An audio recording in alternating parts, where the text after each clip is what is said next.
The film When Harry Met Sally asks us the question, can men and women be friends? And while watching this film, I'm wondering, does Love Brooklyn answer the question, can exes really be friends? So what Hmm. are your thoughts and opinions on that? That's a real good question.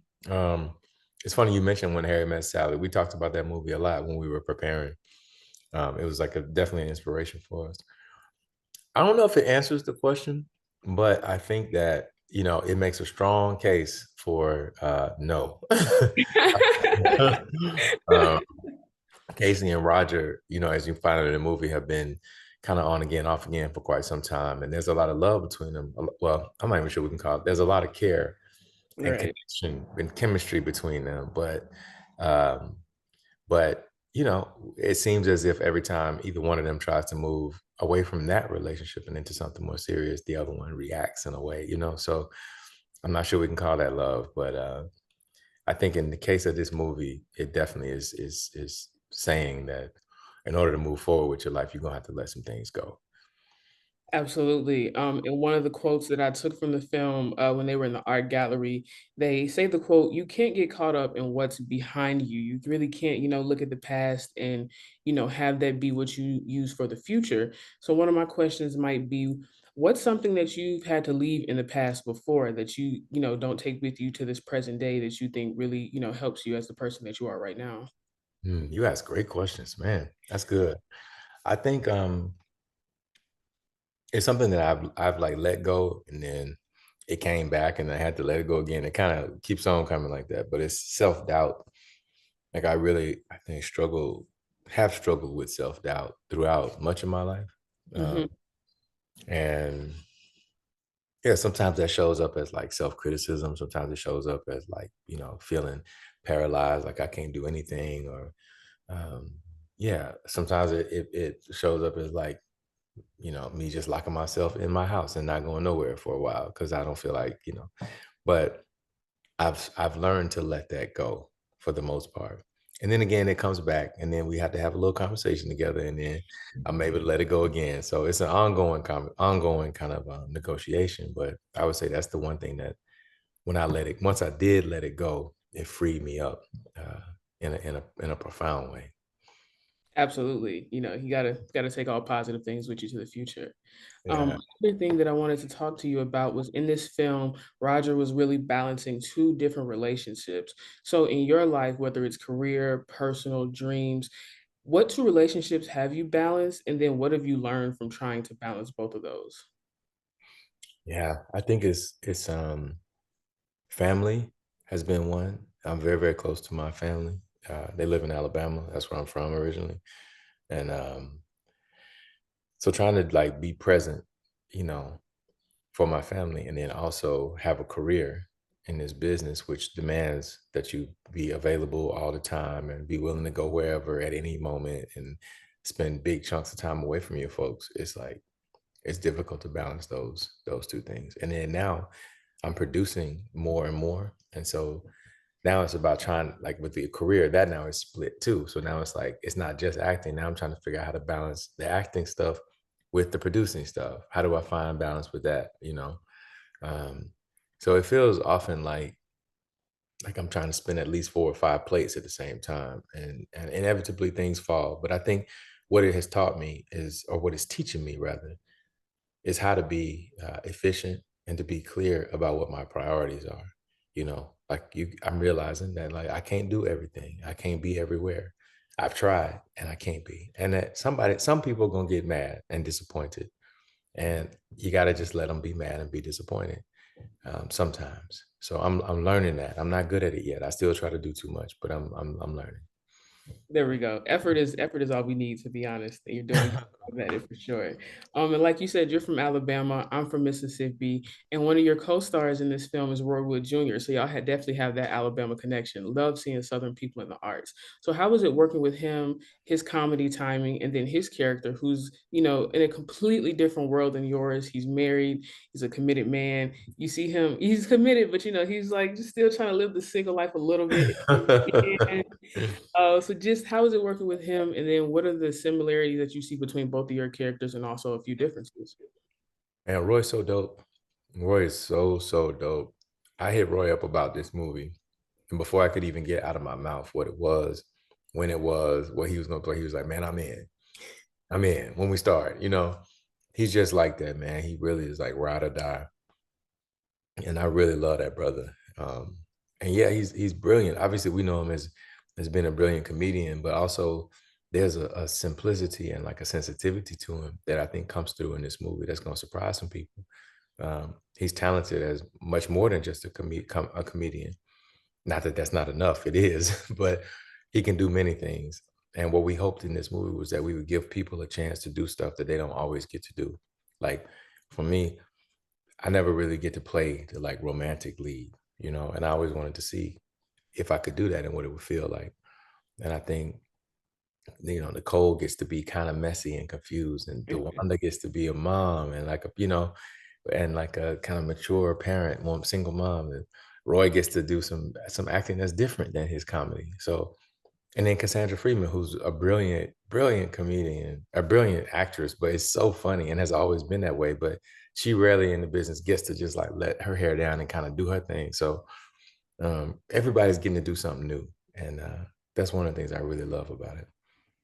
Absolutely. And with this movie, you not only play the role of being an actor, but you also play the role of being a producer as well. So kind of what's some similarities and differences that you see between being, in front of the camera and behind the camera? And what's some of that pride that you also bring in with you as a producer? Mm, good question. I think the similarities are like you like being nimble. By that I mean like, things was happening on this set that you would not believe. Like it was happening so fast and there were so many issues. We had a COVID shutdown. We were shooting during the strike, so we had to get a SAG waiver. It was like, I mean, I can't even tell you, losing locations, like just all kind of stuff was going on. And the only way to get through that is by being like fast on your feet and nimble and like able to improvise at a moment's notice. And I think that is also an energy I try to bring to my acting. It's like the energy of improvisation. And I think that's something that like black folks that we have. I think that's one of our superpowers, is Absolutely. so yeah, yeah, yeah. So I think they're similar in a way, but yeah, but that ad producing is tough, Jack. What's one of the things that surprised you about producing that you probably didn't know about beforehand, or that you were interested in seeing once you really were in that role of being a producer? Well, the first thing I produced was this movie, High Flying Bird. But in that case, I didn't have to do the kind of day-to-day, paperwork and all the stuff because Right. Steven had his team for that. So they were doing most of the heavy lifting and I was acting and like weighing in, but not really in it. Whereas on this one, I was in the muck from day one, like on every email, every phone call, like really, really in it. And what I learned is that it is hard and tedious, and also I think I learned about you know like how movies get financed. I mean, Mhm. I know broadly how they get financed, but then when you really get into the conversations with people about, okay, we want to cast this actress who's perfect for the role, super talented, blah blah, and then it kind of becomes at some point kind of become a conversation about, well, how much value does that person have in the box office and nationally, or how much, their last movie didn't do well, so we can't cast them, or, you know, she used to date my cousin and it did her wrong, whatever. It's like all this stuff that comes into play, you know what I mean, that affects these decisions that I think I didn't really realize, I used to think it's like, man, just be the best actor you could be and everything's gonna be okay. And to an extent that may be true, but also there's so many other factors that come into making decisions like these. So that was pretty eye-opening. Both of those things were. Absolutely. And then with your character who is a writer, I feel like one of the themes that we took away from this film is that he is a procrastinator to a certain extent, and maybe not just in writing, but kind of in his relationships as well. So one of those questions I would like to ask you is kind of what theme does procrastination kind of play with your character and then also in this film as well? It's dope. I think that I think Roger's like a fearful avoidant, like he's he likes to avoid things. He don't like to deal with the issues. But underneath that is obviously like an enormous amount of fear. Um, so I think like in the case of the movie, I think the procrastination is about him, is about his avoidance showing up. And I think it's because he doesn't think and this may be subconscious, that he don't think that he can actually deal with the feelings that will arise from facing the truth. Like if he was to just tell the truth to Nicole, to Casey, and say, this is over. I don't want to do this anymore because I'm trying to do something else and this has to stop here.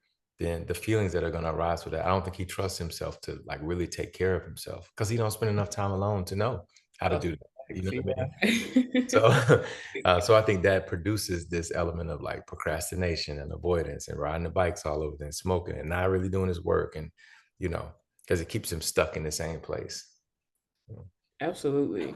When I watched this movie, to me, it was kind of in the same vein of Love Jones, Brown Sugar, kind of Yes. definitely Yes. seeing Black people at work in creative Mhm. ways, seeing their personal relationships with their friends, with their families, in love. It definitely brought me back to kind of that beautiful era of Black cinema, and just how Black actors really work with one another because, like you said, yourself, Roy, Nicole, even Cassandra, you guys are all in these big TV shows, you guys are all in these big films, and we all see you separately. But it's a really beautiful thing to kind of see you guys all in one place for this wonderful film. So, just in general, how is it working with kind of, a big group of Black actors who are very funny and talented and, who really love what they do? It's everything to me. Like it's all I want to do. It's just work with my people, work with good people. We had such a good time doing it. And there's so many things that came up. It's one of the things like, man, you from Mississippi, you know what it is. If you get the right people in the room, even if you ain't got no plan or you ain't got no script or you ain't got, so and so didn't print the programs and we don't know who, Right. somebody gonna do something good is gonna happen if you got the right people in the room. And that was kind of the working theory behind this whole thing is if I can get the right folks to come and say yes to this thing and we can just find ourselves in a space together, I trust that we're gonna come up with something that's good. And I think we did. And that process is one I really enjoy. So Absolutely. Well, I don't want to take up too much of your time. So, one of my final questions is what do you want people to take away once they walk out of the theaters from seeing this film? Because I know what I took away. I love the imagery. I love the conversations. I even love the clothes you guys wore. Like, I was paying a lot mhm. of attention to that. I love your Tuskegee shirt at the end of the film. I went to Clark Atlanta University. So, HBCUs are really big for me. So, what is one thing you really want people to take away once they walk out the theater? Man, I'm really glad you said that. You're the only person that has said that. That Tuskegee shirt, anyway, that shirt is very near and dear to me. Somebody I know very, very well went to Tuskegee, my cousin. Um, I want people to take away what you took away, that like this movie, I think what we were trying to do is make a movie that felt like it was in conversation with those movies you named, Love Jones, Brown Sugar, Love and Basketball. You know, those movies that we could go see back in the day that just made us feel good and that made us feel proud to be Black and that we enjoyed. You know what I mean? It wasn't none, I mean, in some case, but like largely wasn't nothing traumatic or Right. violent. And it was just like, hey, let's just go have a little date night, get some popcorn, and go watch a movie. Like, I want people to be as excited about that as I am. Yeah, and I hope that people like see it and tell friends, and then that we can hopefully turn it into a success at the box office. Because I think if that don't happen, then it's just gonna make it harder and harder for us to do it again. Absolutely. Everybody's gonna go out and see it. It's really amazing. And then I also think it's coming out at the perfect time. It's kind of like the end of summer, and people are trying to find things to do and Yeah. where to spend their time before they go back to work and school. So, Love Brooklyn is a perfect film for people to go and set their eyes on. Absolutely.